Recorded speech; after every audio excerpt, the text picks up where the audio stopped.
Mughal architecture. The Sultanate architecture gave place to Mughal architecture. The Mughal period marked a strikingly unique Islamic architecture in northern India, where Indian, Persian, and various provincial styles were fused to produce works of great refinement.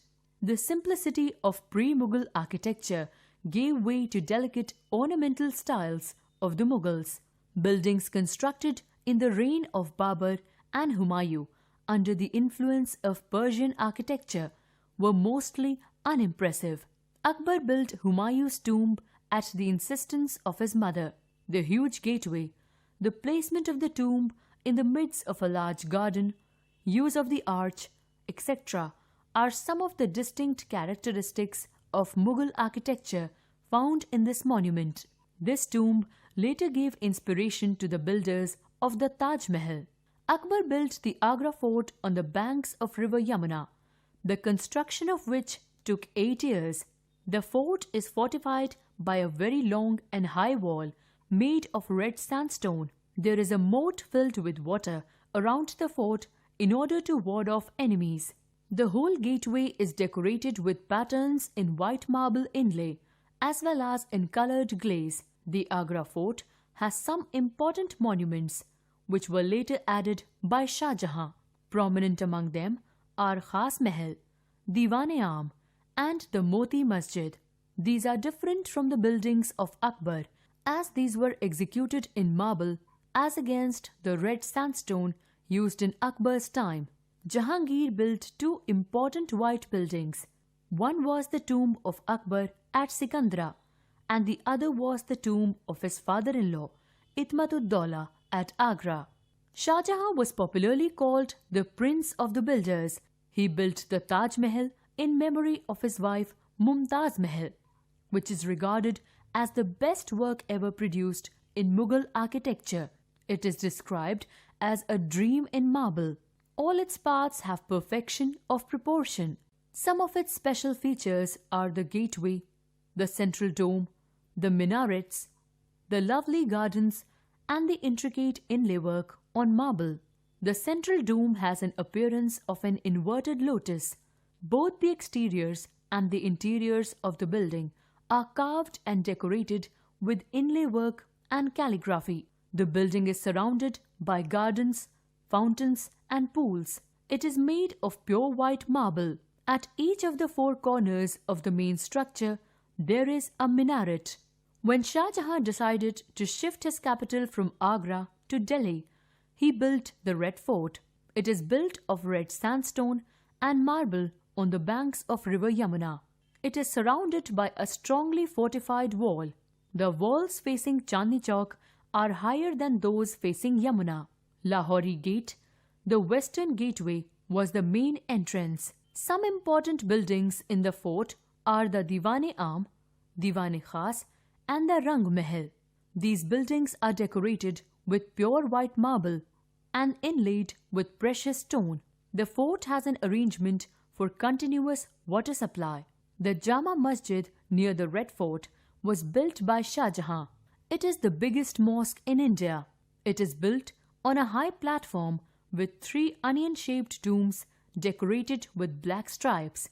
It has 4 minarets in 4 corners. Its courtyard has a reservoir of water in the center. Shah Jahan's reign is aptly called the Golden Age of Mughal architecture.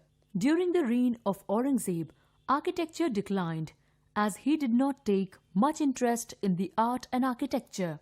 In the absence of a royal patronage, art and architecture did not flourish in the reign of Aurangzeb. Architecture in regional kingdoms. The provincial governors and independent rulers were also great builders.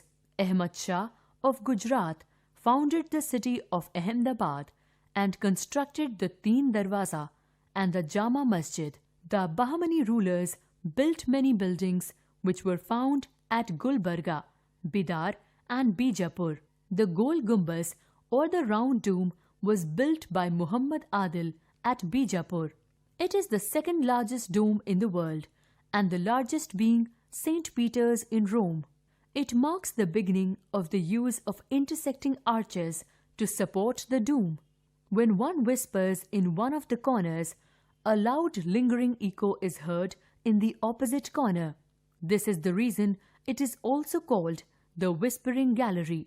As Mughal architecture went into rapid decline after the rise of Aurangzeb, a cultural revival occurred in regional kingdoms.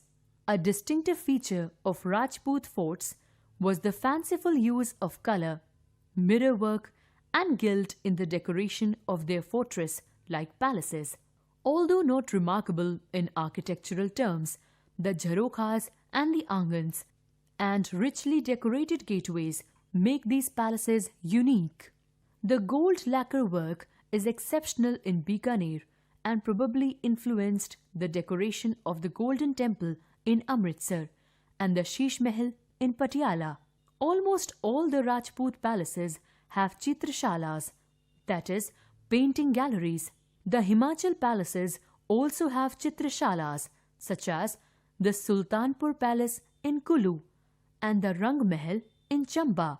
In the south, the Ramanathpuram Palace is notable for its beautiful wall paintings. Even during the Islamic rule, the Rajputs, the rulers of Tripura, Manipur and Assam, and Vijayanagar kings retained their independence.